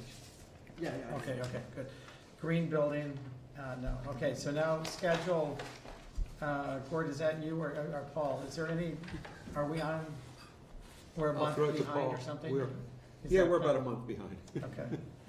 Otherwise, okay. Next 2 months task, so it's it's a recommend to council, and then you guys will negotiate in the interim. Then they come back to us and talk to us, right? Then they'll start with some guidance from the CCAC and then going on to staff. Yeah. And doing their They'll master they'll plan. probably host a kickoff meeting. Yeah, That's mostly what will happen between now and like, the summer, Right. Memorial Day. Plus, we'll have some of the outside consultants, Geotech, yes, yeah. CEQA, we'll have some collateral from them as well. What might be nice is on this thing is, Oh, in the yeah, it should future, be- just to put a few bullets. Right. Of what's in the next 60 days. Right. I should mention that the EIR, thank you, Paul, for reminding me. As you can see, we have Yeah. the administrative draft EIR, however, just because Clive is closest, I'll show you the size of the type. It took me almost 2 weeks to read this, because I think they use 6-point type. No, I get, Where is what that? I was asking on 6B, since this is a standing item, it's gonna be here every time. We'll put bullets of the next couple. The next points. big, Sure. yeah, 12 point, just the major things that we're gonna care about. Right, so the draft, the administrative draft EIR has been received. I've gone completely through it and have made my comments and notes. Lisa is finishing up her work. I'll check with her when she's in tomorrow. Hopefully she'll be Any finished tomorrow. surprises? Endangered species? No surprises, nothing, in fact, the one area that I thought they were weak on was the historical nature of, they glossed over it very, very quickly. So that was part of my comments, and I had about 10 issues, and that was one of them, that they needed to beef that section up a little bit so that if somebody says, but wait, that library, that building was there since 1924. Now, I don't, they pointed out it's been so modified that it really has lost its historical significance, but I don't want us to be challenged on Got it. it. So that was the one area. The only other area is the area of transportation and traffic. And with the standards that we're currently using, even one additional trip requires some mitigation. So the mitigation is no left turns at Maple and El Camino Real during peak hours, a sign. And I said, I think we can afford that sign. Yeah, that's probably. It's probably doable. So that was the only two issues. Okay. I think they, you noticed in Adam's design, he had the road going, Station Lane going directly to Fair Oaks more directly, which the current plan does not have. So they'll have to explore that, but no big surprises here. So once this is revised, then it'll go to the Planning Commission, in 45-day hearing and open to the public and out to all the clearinghouse and everybody, and then to the council for adoption. Can I ask a question? So that you raised a very interesting point there. All of their plans have shown Station Lane connecting through. And how does that work in with the EIR? Because the master plan did not have it going through. I'm not an expert in the environmental process. My understanding is if it is not a material change, then it wouldn't be a big thing. So I'll have to go back to Lisa and have her go back to Placeworks that goes back to Hexagon and say, hey, if it's this or this, is that going to make a big difference? The background music on some of these things is, according to the city attorney, these are not perfect documents. If they get close, it's good enough. And what Lisa has said is, if it's a significant change, and also the consultant, if it's significant, if it's going to change something significantly, you can always do an additional review and say, is it significant? And if not, it's okay. So, like they were saying, like you said, police station, 14,000 square feet. If it goes to 12, or if it goes to 17, that's not going to change the document itself. What they would do, I'm guessing, is they would just look exactly at that point where it's connecting and say, does it make a difference, like at the tracks? Right. So it would be a very focused revision, and it would be included, but we haven't approved it. We haven't approved it to move, so, all right. And it's where it is today. And we're not changing body count here, so you start to say, okay, are we done with the EIR and the other? Okay, SFPUC. Paul was good enough to connect us through one of his friends to the chief operating officer, the SFPUC, Michael Carlin. George, yes, Michael Carlin. I was thinking George. This Paul or other Paul? Paul Tonelli. Got it. And so we met with him a couple of weeks ago, the mayor and I met with him, and this is known as the Palo Alto line. It serves a connection, actually right out here on Fair Oaks. There's a connection to Cal Water to go up to the Bear Gulch Reservoir, 16-inch line. Then further on down it connects to Menlo Park, and then there are 3 connections, or turnouts as they call them, for Palo Alto. It is the only connection, and a connection to Stanford. It's the only connection in Palo Alto, or it's the only feed to those lines in Palo Alto. So interrupting it has some issues to it. I spoke with all the people involved, especially the SPUC people, and he said, hey, we just did a 54-inch line a couple years ago, and we moved one up in Daly City, and we moved one in South City, so it can be done. Order of magnitude, $1 to $2 million to move that line. Second issue. Who pays? Well, that's to be determined. They're spending $4 billion to redo a lot of lines for the SFPUC. This is not one of them. So this is not in the next 3 to 5 year CIP. It's after that. But it's an 80-year-old line. It'll be 85 years old in 5 years. So it's near the end of its useful life. It's depreciated, but it hasn't had any breaks to it. So it's not one that they'd say, that's broken 3 times in the last 20 years, let's replace it. So we'd have to negotiate that. They said, maybe you could get by with you guys do the trench, you pay for the disinfection and the connection, we'll pay for the pipe. That's, so unknown at this point. Is this part of the project something the city can pay for? So this is all gonna be on fundraising. I need to be involved in those conversations. Okay, Sure. thank you. How do you? So, well, how I mean, do it's you- going to be part of the budget, and as I think you're all aware, it is not currently in How do you the do cost it? estimate. How do you shut down a? Pipe, like- Well, I know what- you build the other one Right. first, Yeah. and but how do you when do I- it when I'll tell people you- are using the water? I'll tell you how I did it, because Real fast, when you Yeah, convert it. yeah, right, real fast. I did, How do you put the valve on that you're gonna open Yeah. into the other one? Get the you other know? one done first. I did Yeah. 2 66-inch pipelines that crossed 280 in Daly City about 15 years Yeah, ago. but they usually one at a time, right?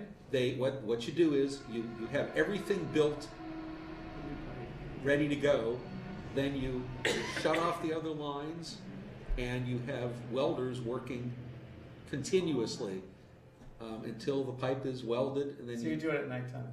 you do it at between like 11 p.m. and 5 a.m. so that when the demand is least, you have a shunt around it so that you can continue to supply water, and you put the disinfection in the line, because the problem is you have to turn the line on To disinfect the new to pipe. disinfect it. You have to put water in, and then you have to test it, and then it has to pass the test before you can put it into service. So it's about a day and a half before, of process And what are those to get it doing done. their toilets downstream with that? Well, Not that we It's not really our need to problem. know. you have, well, it is our problem. You have a bypass Yeah. that supplies water. You disinfect the bypass, and then you put the water in the bypass. You use that for the day and a half until you've guaranteed that the pipe doesn't leak and it's clean, and then you open it. The decision point for what we do with that line actually comes through this Yeah. iterative process of what we're going to do. Yeah, and is it worth going through? And the that? second part of that is that, I haven't met with the city attorney yet, but I've gone, we've had their real estate division, I have the deed, I have the permit, I have the easement documents, and it's still murky as to whether there actually is an easement in this area. Which gives us potentially some leverage, but not a whole lot. Yeah. The big picture is we're They gonna try need- to make it work. with it, they yeah, I need think. a certain That's where I am. right-of-way for maintenance of that line. They'd like, 20 feet either side, but he said, well, we can work with you on that, because what they have in their permit previously is less than that. So, there are still unknowns, and I've filled out a project review application. As soon as this is ready for circulation, I'll take this and the project review application and meet with the SFPUC and just say, this is what we're thinking of, tell us what your concerns The real are. issue, because we're not gonna spend too many bucks. I mean, just looking at DEP here, there's no way. Say that. Yeah, the real issue is gonna be the negotiation over when do you come fix your own line so you're not digging up our project 4 years, 3 years, 2 years after we finish it. That's gonna be the real negotiation. Fix your 85-year-old line. Come fix your 85-year-old line now, and we'll work with you on the easements that you don't currently have entitled. Yeah, Well, Gordon, there's another little question. Yeah. I know whether you've noticed there, down here on the corner at Maple, AT&T has been pumping water out of that manhole for the last 2 weeks. Where's the water coming from? I don't think that's AT&T, I think that's the sanitation district, and they're relining the sanitary sewer with a plastic liner. Yeah, but they're pumping water out of that thing for somehow. No, my understanding, having talked to the person, is Okay. what they're doing is they're bypassing the sanitary sewer line, so they're pumping up the sanitary sewage, taking it to the next manhole while they slide that plastic liner through it. It's just That's one. a different story than I got. Yeah. All So, right. That's a different story than I got. Okay, he told me that they were slip lining, like the shore line, so. 6:29 and 48 seconds. Do we have anything, can we go for a motion to adjourn? Do I have one? I think you can move. Motion to adjourn. I'll move on that, yeah. Yeah, second, okay, we're all in favor of adjournment. Great, thank you.